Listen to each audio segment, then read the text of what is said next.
ছড়িয়ে যাক কোরআনের শিক্ষা ঘরে ঘরে আমার এই আকাঙ্ক্ষা। আলহামদুলিল্লাহি রাব্বিল আলামিন ওয়াসসালাতু ওয়াসসালামু আলা সাইয়্যিদিল মুরসালিন আম্মা বাদ ফাআউযু বিল্লাহি মিনাশ শাইতানির রাজীম বিসমিল্লাহির রহমানির রহিম। আসসালাতু ওয়াসসালামু আলাইকা ইয়া রাসূলাল্লাহ ওয়া আলা আলিকা ওয়া আসহাবিকা ইয়া হাবিবাল্লাহ। আসসালাতু ওয়াসসালামু আলাইকা ইয়া নবিয়াল্লাহ ওয়া আলা আলিকা ওয়া আসহাবিকা ইয়া নূরাল্লাহ। মাদানী চ্যানেলের দর্শক অনুষ্ঠান কুরআনী সূরার পরিচিতি, এতে আপনাদের শুভেচ্ছা জানাচ্ছি, স্বাগতম জানাচ্ছি। আল্লাহ পাক আমাদের সকলের অন্তর নূরে কুরআন দ্বারা ভরপুর করে দিক, আলোকিত করে দিক, আর আমাদের কুরআনের অনুধাবন, কুরআনের ইলম আমাদেরকে দান করুন। কুরআনে পাক পাঠ করাও ফজিলতের কাজ, আর কুরআনে পাককে বুঝে পড়া আরও বেশি ফজিলতপূর্ণ কাজ আর সওয়াবের কাজও। কুরআনে পাকের তিলাওয়াতের ক্ষেত্রে প্রতিটা হরফের মধ্যে যেভাবে আল্লাহ নেকিসমূহ দান করেন, অনুরূপভাবে কুরআনে পাকের পরিচিতি আমরা যত বেশি জানতে পারব, কুরআনে পাকের ইলম যত বেশি হাসিল হবে, আয়াতে মুবারকা, এগুলোর তফসির, এগুলোর তর্জমা, এর মাধ্যমে আমাদের আমলের মধ্যে সেই পরিপূর্ণতা আসবে, আমলের পরিপূর্ণতা আসবে, আমল করতে আগ্রহী হয়ে যাব। তো এই জন্য কুরআন পাঠ করাও সওয়াব, আর কুরআনে পাককে বুঝে পড়া এটা অনেক বেশি সওয়াবের কাজ। এই জন্য কুরআন পড়তেও থাকুন এবং সাথে সাথে বোঝারও প্রচেষ্টা চালাতে থাকুন। এই প্রোগ্রামে আমরা বিশেষ করে কুরআনে মাজিদ ফুরকানে হামিদের কোন সূরায়ে মুবারকার পরিচিতির সাথে সাথে তার গুরুত্বপূর্ণ কিছু বিষয়াদির উপরেও আলোচনা করে থাকি। আর উদ্দেশ্য হচ্ছে এইটাই যে সে আয়াতে মুবারকা যেখান থেকে আমরা কিছু উৎসাহ পেয়ে থাকি, আমাদের আমল বৃদ্ধি পেতে থাকে, নেকির কাজসমূহ বৃদ্ধি পায়। আর আখিরাতের ব্যাপারে আমাদের কোন চিন্তা ভাবনার সাথে আখিরাতের প্রস্তুতি নিতে হবে, সেই ধরনের কিছু আয়াতে মুবারকা যা সূরা মুবারকার বিষয়বস্তু, সেগুলো নিয়ে আমরা উপস্থিত হই। পূর্ববর্তী প্রোগ্রামে আমরা সূরা রাদের কিছু বিষয়বস্তু এবং তার কিছু প্রেক্ষাপট শুনেছি। আজ কিছু আয়াতে মুবারকা যাতে সংক্ষিপ্ত পরিসরে তার কিছু বিষয়বস্তু শোনারও সৌভাগ্য আমরা অর্জন করব। সূরা রাদ এটি মক্কি সূরায়ে মুবারকা। এই সূরার ব্যাপারে মতামত পাওয়া যায়, এটি মাদানী সূরা, যে এই সূরা মদিনাতে নাজিল হয়েছে, কিন্তু অধিক গ্রহণযোগ্য মতামত হচ্ছে কিছু আয়াতে মুবারকা মাদানী আর বাকি সবকিছু মক্কি। তো এই সূরায়ে মুবারকাকে মক্কি সূরা আখ্যায়িত করা হয়েছে। এই সূরায়ে মুবারকা, এটার নামই রাদ, অর্থাৎ গর্জন করা, মেঘমালার যে গর্জন হয়, তো এই কারণে এটাকে সূরা রাদ অর্থাৎ সে গর্জনের সাথে এটাকে ব্যাখ্যা করা হয়েছে।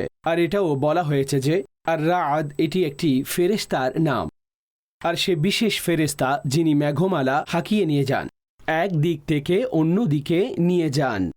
তো যখন তিনি এভাবে হাঁকিয়ে নিয়ে যান তাতে মেঘমালা গর্জন করতে থাকে। আমাদের দ্বীনিভাবে শিক্ষা এটাই রয়েছে যে যখন মেঘের গর্জন হয়, এই ধরনের বিষয় এলে তো রাসূলুল্লাহ সাল্লাল্লাহু আলাইহি ওয়া আলিহি ওয়াসাল্লাম তিনি সে সময় বিশেষ দোয়ার মধ্যে মশগুল হয়ে যেতেন। দোয়া অর্থাৎ বাক্যসমূহ, উম্মতের হিদায়তের জন্য এমন বাক্যসমূহ ইরশাদ করতেন, আল্লাহর বারগাহে এভাবে দোয়া করতেন যাতে আমরাও সে শিক্ষা অর্জন করতে পারি এবং আল্লাহর বারগাহে দোয়া করতে পারি। তো হুজুর আলাইহিস সালাম যখন গর্জন অর্থাৎ মেঘমালার গর্জন শুনতে পেতেন, তো এই দোয়া তিনি প্রার্থনা করতেন, আল্লাহুম্মা লা তাকতুলনা বিগাদবিকা ওয়া লা তুহলিকনা বিআযাবিকা ওয়া আফিনা ক্বাবলা যালিক। হে আল্লাহ, আমাদেরকে আপনার গজব দ্বারা মারবেন না এবং আপনার আযাব দ্বারা ধ্বংস করে দিবেন না।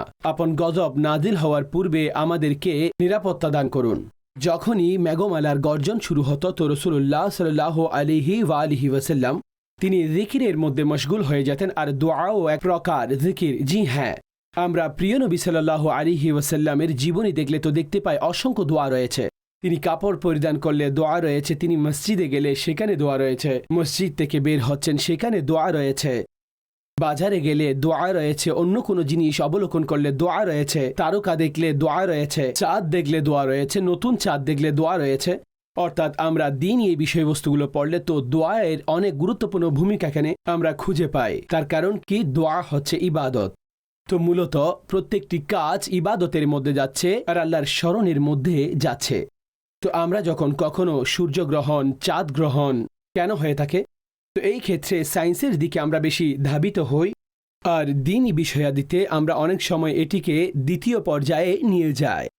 দিন ইসলাম সায়েন্সের প্রতিবন্ধক নয়, এটা সায়েন্সকে নিষেধও করে না যতক্ষণ এটা শরীয়তের পরিপন্থী না হয়।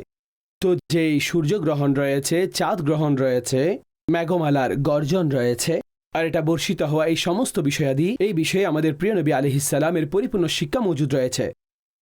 তো যে সূর্যগ্রহণ এবং চন্দ্রগ্রহণ হয়, এগুলো আল্লাহর নিদর্শনগুলোর মধ্যে একটি। তো সেই সময় আমাদেরকে মশগুল হতে হবে কিসে? ইবাদতসমূহের মধ্যে, নামাজের মধ্যে। জি হ্যাঁ, সূর্যগ্রহণের নামাজও আমাদের হুজুর আলাইহিসসালাম শিক্ষা দিয়েছেন, চন্দ্রগ্রহণের নামাজও প্রমাণিত। এখন এটার মধ্যে যখন গর্জন, মেঘের গর্জন হতো, তখন হুজুর আলাইহিসসালাম এই দোয়া করতেন। তো যখন এই ধরনের বিষয় সংঘটিত হবে, তখন আমাদেরকে আল্লাহ পাকের কুদরতের উপরে, রব তাবারক ওয়া তাআলার কুদরতের উপরে এমন ইয়াকিন এবং অটল ইয়াকিন আমাদেরকে রাখতে হবে। আর সাথে সাথে আল্লাহর ভয় সৃষ্টি হওয়া উচিত যে রব এই মেঘমালার উপরে, প্রত্যেক বস্তুর উপরে তিনি কাদের মুতলক, সুবহানাল্লাহ। তো আল্লাহর ভয় অন্তরে সৃষ্টি হওয়া উচিত, নিরাপদ হওয়া। এ ব্যাপারে আমরা দোয়ার মধ্যে মশগুল হয়ে যাব। রাসূলুল্লাহ আলাইহিস সালাম যে দোয়া করেছেন যে হে আল্লাহ, আমাদেরকে আপনার আযাব দ্বারা মারবেন না, হে আল্লাহ, আমাদেরকে আপনার আযাব দ্বারা ধ্বংস করবেন না, আর আযাব নাজিল হওয়ার পূর্বে আমাদেরকে নিরাপত্তা দান করুন। এই দোয়াগুলো আমাদেরকে অবশ্যই করা উচিত। সূরা রাদের কিছু আয়াতে মুবারকা, তার বিষয়বস্তুর দিকে আমরা অগ্রসর হই। আয়াত নাম্বার 18, কিয়ামতের দিন হিসাব নিকাশে যে কঠোরতা অবলম্বন করা হবে সে ব্যাপারে এই সূরা রাদের মধ্যে আয়াতে মুবারকা রয়েছে। বললেন যে লোকেরা আপন রবের হুকুম মান্য করেছে তাদের জন্য উত্তম প্রতিদান রয়েছে, তাদের জন্য উত্তম প্রতিদান আল হুসনা। আর যাদের এটা নসিব হবে তারা আল্লাহর রহমতে জান্নাতে প্রবেশ করবেন। والذين لم يستجيبوا له لو أن لهم ما في الأرض جميعا ومثله معه لافتدوا به أولئك لهم سوء الحساب ومأواهم جهنم وبئس المهاد। আর যারা ওনার হুকুম মানেনি, অর্থাৎ আল্লাহর হুকুম মানেনি, যদি জমিনে যা কিছু রয়েছে সবকিছু আর সেই রকম যা কিছু তার মালিকানার মধ্যে রয়েছে, তো নিজেদের প্রাণ বাঁচানোর জন্য তারা দিয়ে দিত, তারাই হচ্ছে যাদের হিসাব মন্দ হবে। অর্থাৎ যারা আল্লাহর হুকুম মানেনি, রব তাবারক ওয়া তাআলাকে মাযআল্লাহ অস্বীকার করেছে, ঈমান আনেনি, বেসিক তো এই আয়াতে মুবারকা কাফেরদের সাথে সম্পৃক্ত। কিন্তু এইখানে ঈমানদারের ব্যাপারেও হিসাবের কঠোরতার ব্যাপারে, যে হিসাব কিয়ামতের দিন সেটা কেমন হতে পারে সে ব্যাপারে শিক্ষা এই আয়াতে তুলে ধরা হয়েছে। আর শারিহিনগণ এই আয়াতের ব্যাপারে তাফসীরে বয়ানও করেছেন। তো বলা হয়েছে ওয়াল্লাযীনা লাম ইয়াস্তাজীবু লাহু লাউ আন্না লাহুম মা ফিল আরদি জামিআন ওয়া মিসলাহু মাআহু লাফতাদাউ বিহি। তারা যারা হুকুম মানেনি তাদের কাছে যদি এমন কিছু থাকে যা কিছু জমিনের মধ্যে রয়েছে, অনুরূপ আরো অনেক রয়েছে, তো তারা এইসব কিছু একেবারে ফিদিয়া হিসেবে দিয়ে দিবে, কাফারা হিসেবে দিয়ে দিবে, তথাপি তাদের জান বাঁচবে না। আর তারা বলবে এই সব কিছু আমরা দিয়ে দিব আর আমরা এই আযাব থেকে বেঁচে যাব। তো তারা আযাব থেকে বাঁচতে পারবে না। উলাইকা লাহুম সুউল হিসাব, তাদের জন্য মন্দ হিসাব রয়েছে, অর্থাৎ কঠিন হিসাব, মন্দ হিসাব। আর যাদের এমনটা হবে ওয়াহুম জাহান্নাম, তাদের ঠিকানা জাহান্নামে হবে। ওয়া বিসাল মিহাদ, আর কত মন্দ এই বিছানা।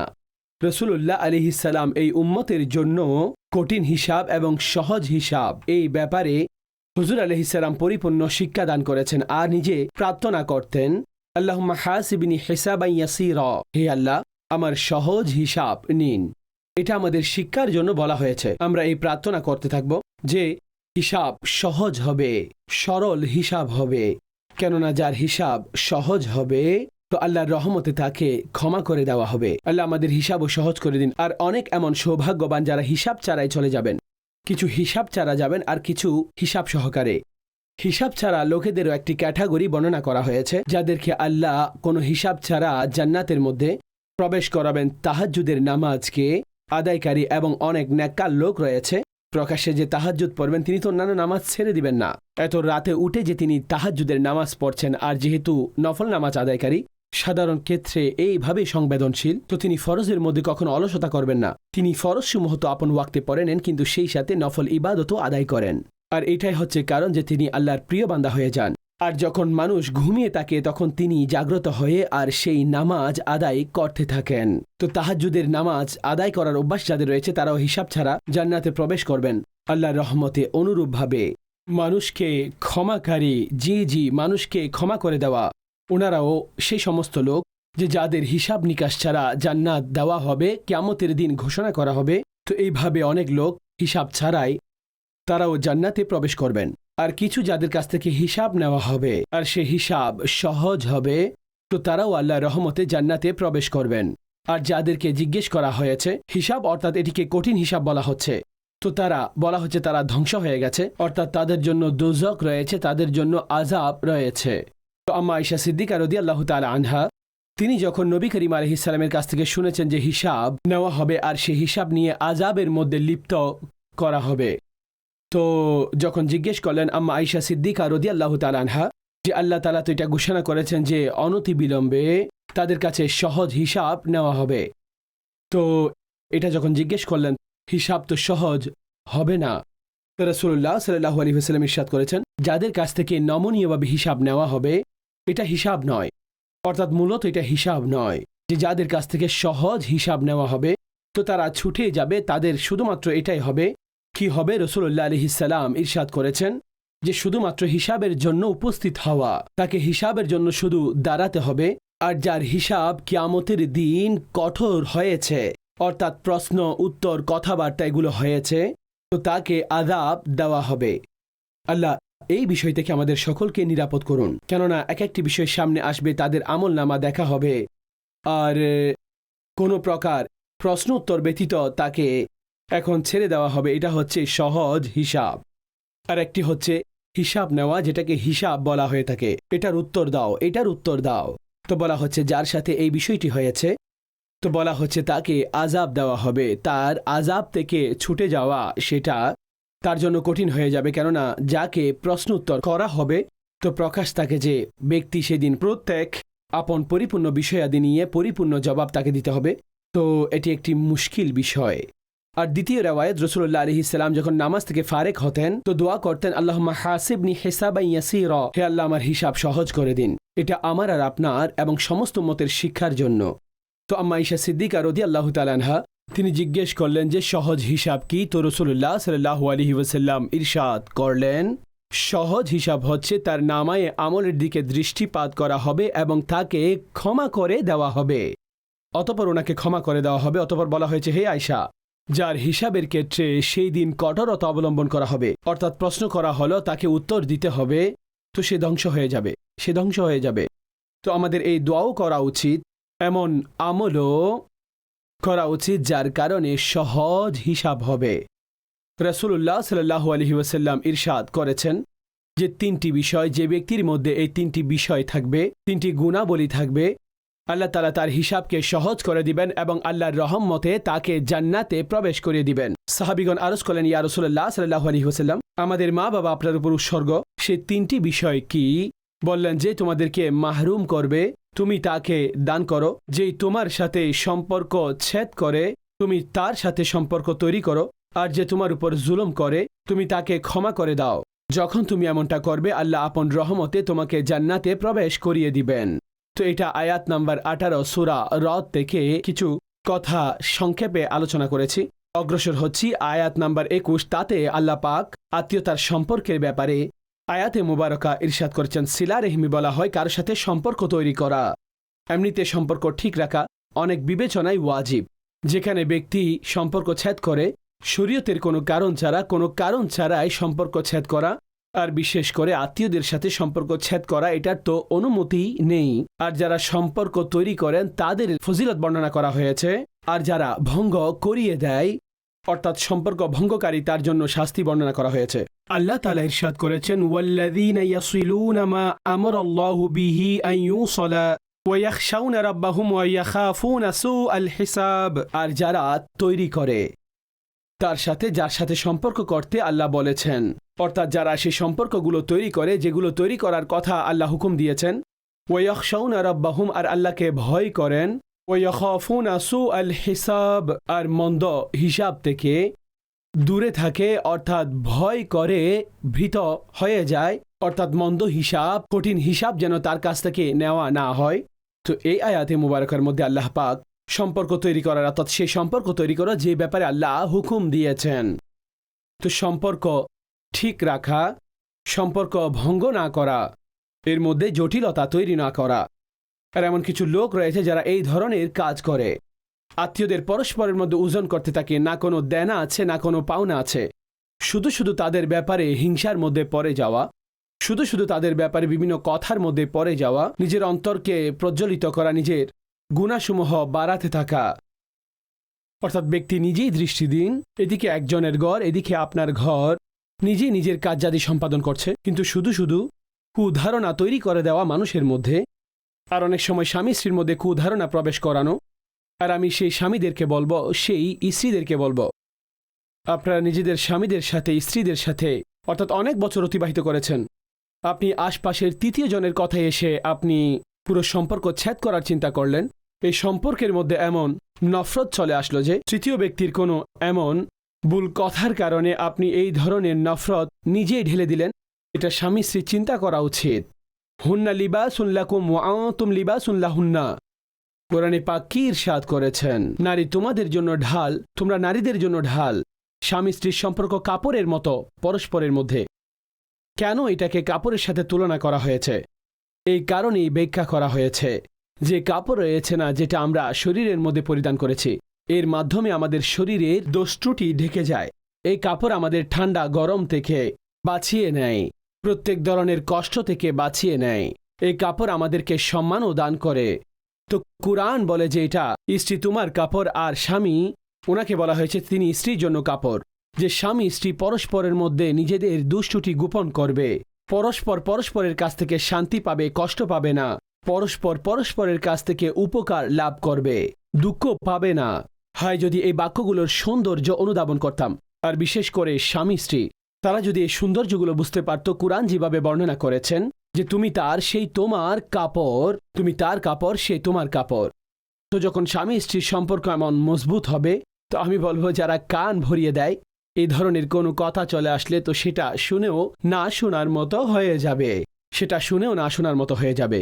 আল্লাহ প্রত্যেকের সম্পর্ককে অটুট রাখুন, সম্পর্ক ছেদ থেকে বাঁচুন। কারণ স্বামী স্ত্রীর মধ্যে যখন ঝগড়া হয়ে যায়, আমার ভাইয়েরা, আমরা তো জানি না আমার ভাইয়েরা এই সমাজের মধ্যে কত ধরনের বিষয় হচ্ছে।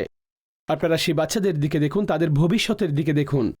জি হ্যাঁ, আমাদের সামনে মানুষ এমন বিষয় নিয়ে আসে, আপনি আদালতের মধ্যে যাচ্ছেন, বাচ্চারা মিলিত হতে আসছে, অমুকের এত তারিখে এটা রয়েছে, এত তারিখে এটা রয়েছে।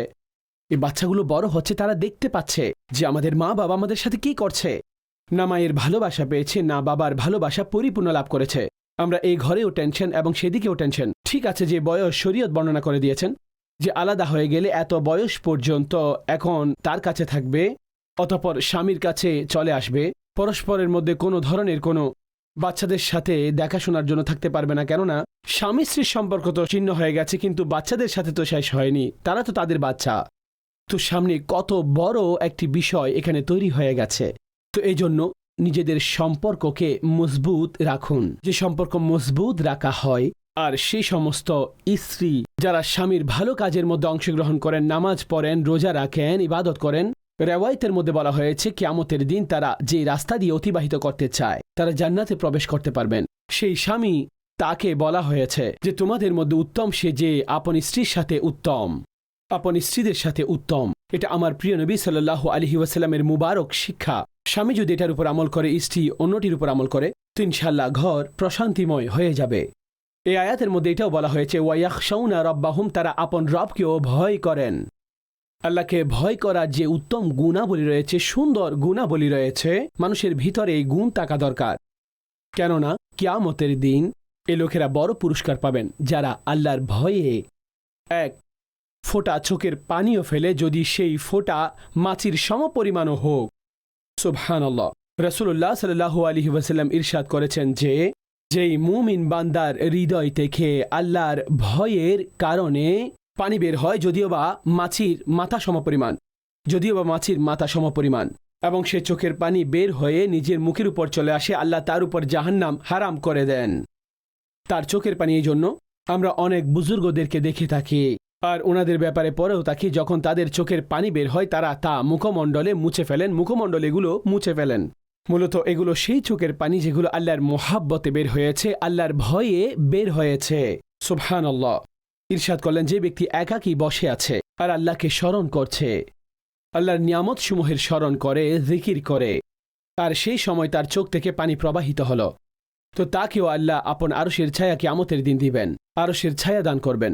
কখনো কখনো একাকী বসেও ব্যক্তি চিন্তা করে আল্লাহর কত সংখ্যক রহমত। একাকী সন্তানের কষ্ট ও মানুষকে অনেক সময় কাঁদিয়ে ফেলে, কখনো চিন্তা ও কান্না করিয়ে দেয়। কখনো বন্ধুদের সাথে বনিবনা না হলে তখনও মানুষ কান্না করে, আত্মীয়দের সাথে কখনো জব অফিসে কোনো ঝামেলা হলে তখনও মানুষ কান্না করেন। কিন্তু কখনো কি একাকী এই জন্য কান্না করেছেন আল্লাহর নিয়ামতসমূহ স্মরণ করে, কিংবা রব তাবারক ওয়া তাআলার বারগাহে নিজের গুনাহগুলোকে স্মরণ করে আল্লাহর ভয়ে কান্না করেছিলেন? এই কান্না আসলেই এটা আল্লাহ নসিব করুক যে আল্লাহর নিয়ামতসমূহ আমরা স্মরণ করতে থাকি আর আপন গুনাহ থেকে আমরা তওবা করি। এই চোখের পানি অনেক মুবারক চোখের পানি, কেননা বান্দা আল্লাহ তাআলার ভয়ে কাঁপতে শুরু করে দেয়, তার শরীর কাঁপতে শুরু করে, সে কাঁপতে শুরু করে দেয়। তো তার কাছ থেকে গুনাহ এভাবে ঝরে যায় যেভাবে গাছ থেকে পাতা ঝরে, হাওয়া প্রবাহিত হচ্ছে আর পাতা কিভাবে উড়ে উড়ে চলে যায়। যতক্ষণ আল্লাহর এই ভয়ে মানুষের অন্তরে থাকবে তার কাছ থেকে এই গুনাহগুলো ঝরে যায়। কুরআনে আল্লাহ ইরশাদ করেন, ওয়ালিমান খাফা মাকামা রাব্বিহি জান্নাতান, আর যারা আল্লাহর সামনে দণ্ডায়মান হওয়াকে ভয় করে তাদের জন্য দুটি জান্নাত, তাদের জন্য দুটি জান্নাত।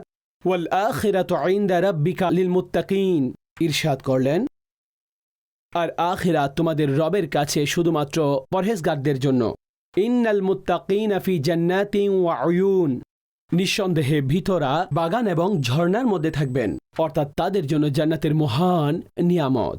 এই সূরা মুবারকার আয়াত নাম্বার 22-এর মধ্যে কিছু বিষয়বস্তু রয়েছে, সেগুলো নিয়ে আলোচনা করব। আল্লাহ পাক ইরশাদ করেন, ওয়াল্লাযীনা সাবারু ইবতিগাআ ওয়াজহি রাব্বিহিম ওয়া আকামুস সালাত ওয়া আনফাকু মিম্মা রাযাকনাহুম সিররান ওয়া আলানিয়াহ, আর যারা ধৈর্য ধারণ করেছে আপন রবের সন্তুষ্টির উপরে, অর্থাৎ আল্লাহর সন্তুষ্টির জন্য তারা ধৈর্য ধারণ করেছে আর নামাজ কায়েম করেছে এবং আমার দেওয়া রিজিক থেকে গোপনে এবং প্রকাশ্যে কিছু খরচ করেছে, অর্থাৎ প্রকাশ্যে এবং গোপনে খরচ করেছেন আল্লাহর সন্তুষ্টির জন্য ধৈর্য ধারণ করা। দর্শকবৃন্দ, ধৈর্যের কিছু অবস্থান রয়েছে। আমরা অনেক সময় মনে করি যে অসুস্থতার মধ্যে ধৈর্য, মৃত্যুর সময় ধৈর্য, চাকরি চলে যাওয়াতে ধৈর্য, পেরেশানি আসলে ধৈর্য, এর আর অনেক অবস্থা রয়েছে। সবরের একটি অবস্থান হলো এটাও গুনাহ থেকে সবর করা, থেমে থাকা, এটাও সবর। তো ধৈর্যের যে ফজিলত রয়েছে, তো এগুলো শুধুমাত্র সেই পেরেশানি সমূহের জন্য নয়, নিজে নিজেকে আটকে রাখা, গুনাহ থেকে বেঁচে থাকছে, ধৈর্য ধরছে, তো বেঁচে তো থেকেছে, গুনাহ করেনি, তো এটাও সবরের একটি অবস্থান। আল্লাহ এমন ব্যক্তিকেও ধৈর্য ধারণকারীদের অন্তর্ভুক্ত করবেন, আল্লাহর সন্তুষ্টির জন্য তারা এই গুনাহ থেকে বেঁচে থাকে। দ্বিতীয় অবস্থান বলা হয়েছে নেকির ক্ষেত্রে ধৈর্য ধারণ করা, এটাও ধৈর্য। জি হ্যাঁ, কেউ নামাজ পড়লে নামাজের উপরে ধৈর্য ধারণ করা, ইবাদতের উপরে ধৈর্য ধারণ করা, নেকির উপরে ধৈর্য ধারণ করা, অর্থাৎ নেকির মধ্যে দৃঢ় থাকা, তো এটাও তো ধৈর্য। অতঃপর তৃতীয়ত বিপদের উপরে ধৈর্য ধারণ করা। আর সারিহীনগণ লিখেছেন এতে সবচাইতে বড় ধৈর্য কি হয়ে থাকে যে মানুষ নিজের মানবিক চাহিদা থেকে, গুনাহ থেকে নিজেকে বাঁচিয়ে রাখবে, তারা ধৈর্য ধারণকারীদের অন্তর্ভুক্ত হবে আর আউলিয়া এবং সিদ্দিকিনদের অবস্থানে চলে যাবেন। তো আমরা অনেক সময় সবরকে শুধুমাত্র অসুস্থতার সাথে যুক্ত করি, অবশ্যই সেটাও ধৈর্যের বিষয়। দুঃখ কষ্ট এলে ধৈর্য ধারণ করা, কেউ মৃত্যুবরণ করলে ধৈর্য ধারণ করা, কিন্তু তার সাথে সাথে সবরের এই অবস্থান বোঝা উচিত যা কুরআন বলছেন আপন রবের সন্তুষ্টির জন্য সবর করা। অনেক সময় গুনাহ থেকে বাঁচলেন মানুষ দেখবে কিংবা অন্য কোনো কারণে, তো এটা সেই ধৈর্য নয়, এটা সেই ধৈর্য নয়। ধৈর্য এবং ভয় এই সব কিছু আল্লাহর সন্তুষ্টির জন্য, রব তাবারক ওয়া তাআলার সন্তুষ্টির জন্য ব্যক্তি ধৈর্য ধারণ করেন, গুনাহ থেকে নিজেকে বাঁচান। আচ্ছা, নেকি করতে ইচ্ছে না হলেও তথাপিও সে ধৈর্য ধরে নেকির কাজ করে। শীতের রাতে নিজের ল্যাবকে ছেড়ে কম্বল থেকে বাহির হয়ে আসা, কখনো ঠান্ডা পানি তো কখনো গরম, সর্বোপরি যাই হোক উযু তো করেন, ঠান্ডা তো তার লাগে।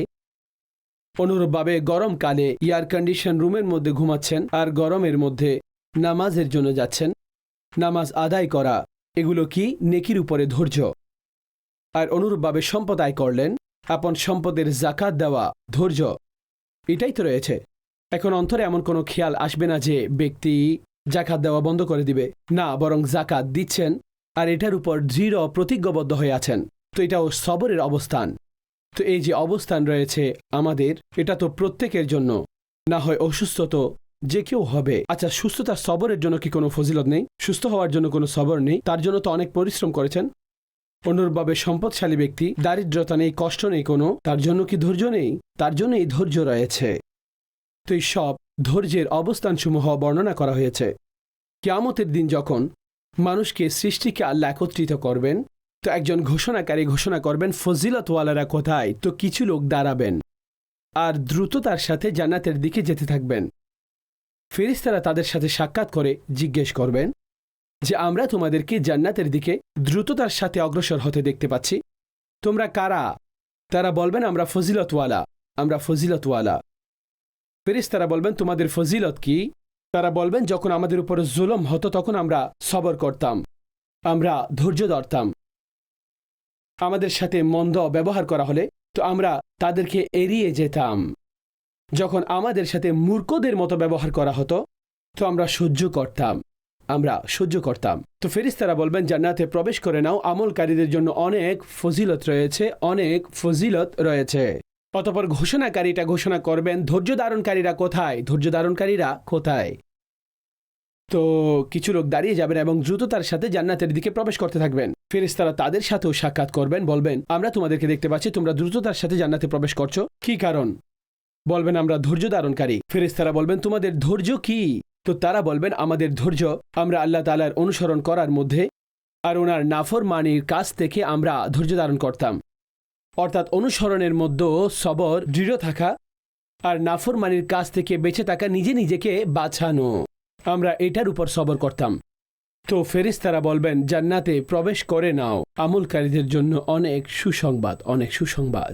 দর্শক, এই সুন্দর সুন্দর কথাগুলো আমাদের কাছে কোরআনে পাকের এই নূর রয়েছে, হাদিসে পাকের এই সুন্দর সুন্দর নূর রয়েছে।